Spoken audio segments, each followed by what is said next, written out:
Hello everybody, welcome back to the Auto Bravado channel. Today, I'm here with this 2017 Nissan Sentra SE. Let's get into the review. So, the Sentra has been around for about 7 generations since its introduction all the way back in 1982. This one is the 7th generation, the newest rendition, and I have to say, it begs the question, is the Sentra able to keep up with all the other hot contenders like the Corolla, the Elantra, and the new upcoming mid-size economy cars? So, this specific example is the SV trim, which adds a plethora of standard features above the base S model. I'll make an example of the 16-inch aluminum alloy rims and the appearance package that is available all around the car. And the same goes on the inside with the interior. There's various bits of vinyl pleatherette material on the door cards, the armrests, and various other places in the interior. So once again, I have to bring up the basic idea that this is an economy car at heart.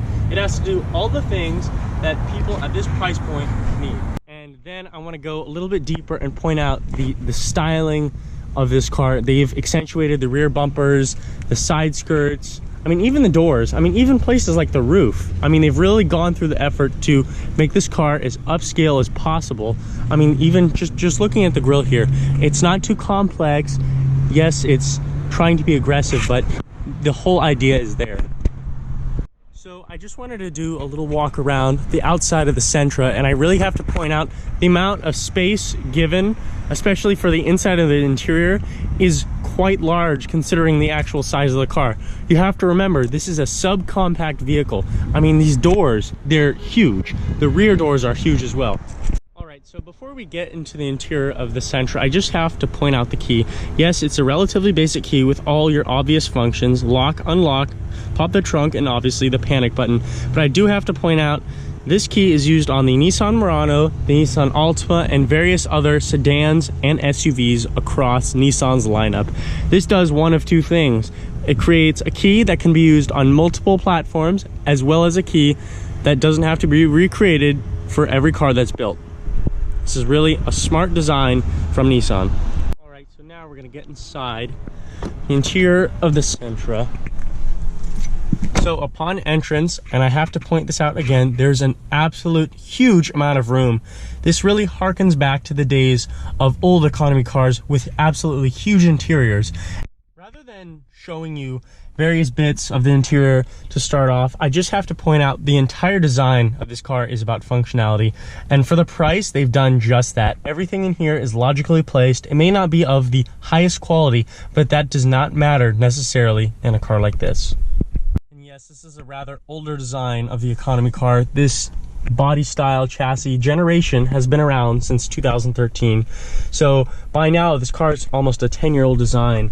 And that definitely shows throughout the interior. I mean, there's no digitizing of the dials, various climate controls, I mean, even the radio, I mean, stuff like that. Everything in here is, you know, from, I would say, the early 2000s and 2010s.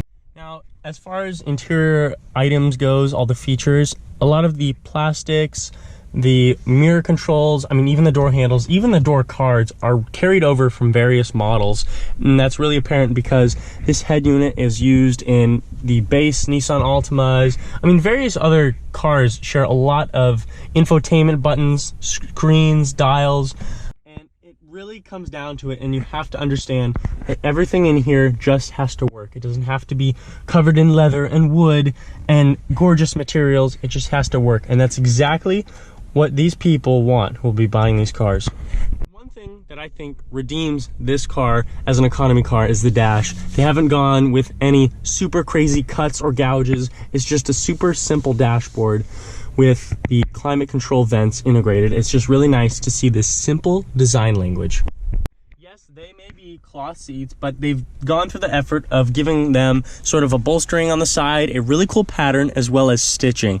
Stitched cloth seats, that's something right there. Again, I have to stress the idea that space in economy cars like this is a paramount item. You have a little storage cubby integrated into the grab handle for getting in and out of the car. Obviously, door cubbies on the sides. I mean, the cup holders here, little storage space here, which is integrated into the charger. I mean, this little place here, it's just another hole for storage. I mean, you have plentiful storage in such a small car. It's actually amazing. All right, so now we're going to move to the back seats of the Sentra, and just to remember the idea that this car is absolutely huge. You have tons of interior room in this thing. I mean, you can see so much space in this car. It's actually quite amazing. All right, so before we move to the rear seats of the Sentra, I just have to point out this small cluster of buttons located on the left side of the driver dashboard. So obviously the top half controls various functions in the driver's digital gauge cluster, and the bottom half controls economy mode, a sport mode, and obviously the turning off of the stability control. And one thing I really like about this, it's cost effective, and it organizes everything in such a way that everything is logically placed. You know where it is, no searching around in screens for buttons, everything's logically placed. So as far as features go back here, you'd be quite surprised. It has quite a few things back here. Obviously you have electronic windows, you have the same grab cubby up front here, and you do have two cup holders that are integrated into the door cards. I just really like that because it shows they're trying to use as little space as possible. Exception here because Nissan's also integrated charge ports for charging all of your various devices. This is really cool because this is another example of Nissan thinking of what the buyer wants in their economy car. Another really cool item that I just love to see, Nissan's integrated speakers into the back of these doors, and that really shows that Nissan was carefully thinking about what buyers of this car truly want. Alright, so now I wanted to move on to the back of the trunk, so we're going to open the trunk, where you'll be storing various items like your samurai sword, which you're going to use to dice and cut up all of your victims. So now we're under the hood of the Nissan Sentra, and before I discuss all the powertrain features, I just have to point out this really interesting quirk. The Sentra has a hood-mounted latch that folds down from the top of the hood and bolts in right here at this place. This is just really cool engineering. I don't know how they've designed this or whoever thought of it, but it's really cool to see something like this.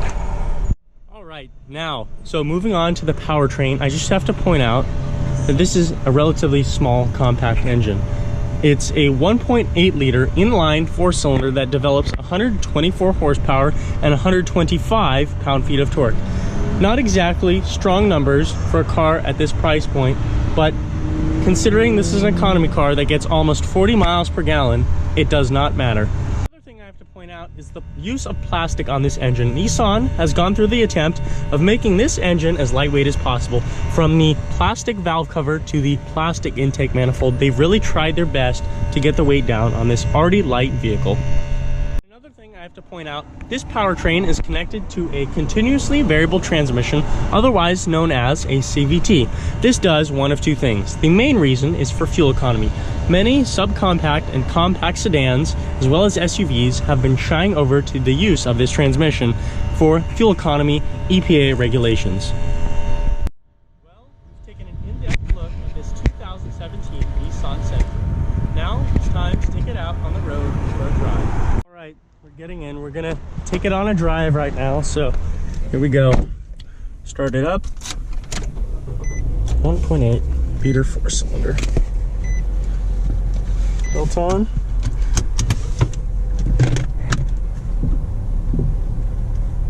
I can already tell right from the start.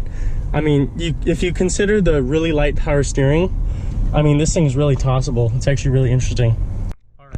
We're pulling out onto the traffic here, and you know, despite its powertrain, you can really tell, I mean, it doesn't have that much power, but the thing is, its weight. That's what matters. You can totally throw this thing around. I mean, you're not going to be getting on it in traffic. I mean, you don't exactly have that much passing power, but you can get around someone if you try hard enough. Remind you, this is a CVT transmission, and there's no fake gearing type of thing going on. I mean, it's just, I mean, it'll rev the more you put your foot down. There's no trying to make it seem like a geared transmission. And the one problem with that is the transmission noise and the engine noise. You can definitely feel it. I personally, you could get tired of it after some time. I mean, if you do a lot of highway driving, you'd start to understand how that could get annoying after some time. But the thing is, at this price point, you really can't beat how much you're getting. So I'm on the brakes right now, and I have to say the pedal feel is really good, partly for two reasons. It weights up really well, and it's really linear, which is surprising because the fact that you're getting that much of a driving experience out of this really begs the question, you know, what type of car are they marketing this towards? I mean, if you're getting all this feedback and you know, you really feel it. I mean, there's a lot of mechanical grip, I can definitely tell, but it's just really interesting. This is the Sentra. This is Nissan's version of an economy car. As you can see, we have Mr. Froggy just hanging out there. So I'm gonna roll into it a little bit.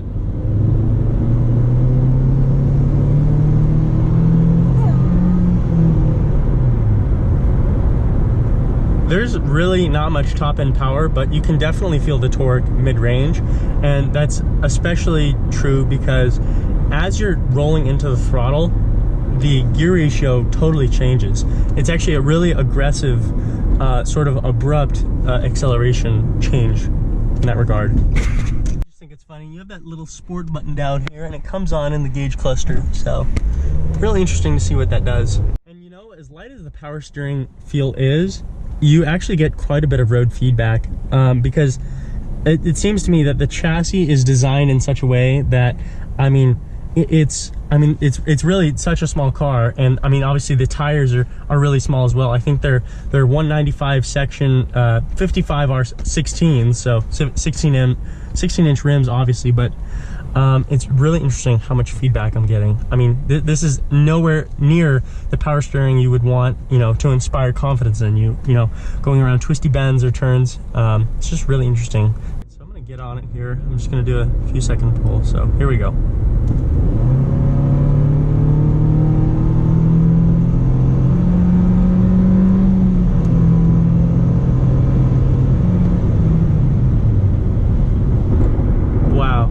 I mean, that's a huge amount of powertrain noise.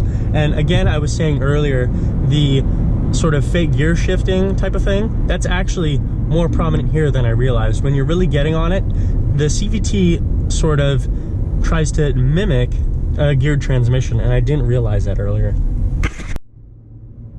So we're just switching lanes here, and I can actually feel a little bit of onset body roll, but you know, after going in and out of turns, you can start to understand. I mean, this is not what the car is supposed to be doing, but the fact that you're able to, it really begs the question. I mean, it's actually really amazing, the performance you're able to get. And another idea of this car was fuel economy. You really have to, you know, drive it, you know, really conservatively, and that's especially apparent because Nissan's installed a center mounted gauge sort of screen in there that enables you to monitor your throttle position and fuel economy quite well. That way you're driving as fuel efficiently as possible. Right now, as we're accelerating, we're getting 20 miles per gallon, and if we let off and we cruise, we get around 38, 40-ish when it levels out.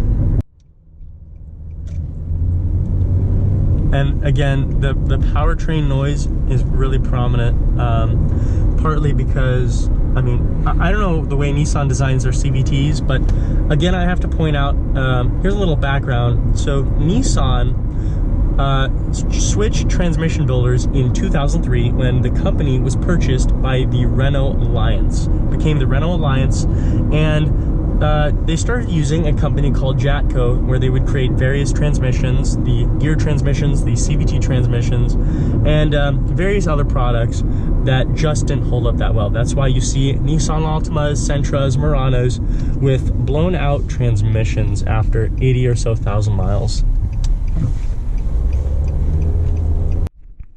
Well, it's Nissan's version of an economy car, and it's definitely a different approach, and I have to say that because after really taking a deep look at it, you can really understand why so many people buy these cars. Uber is a ride-sharing app, and you can actually lease these cars specifically to use as an Uber driver.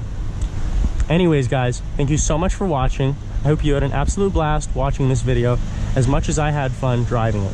I hope to see you guys all very soon in the next video. See ya.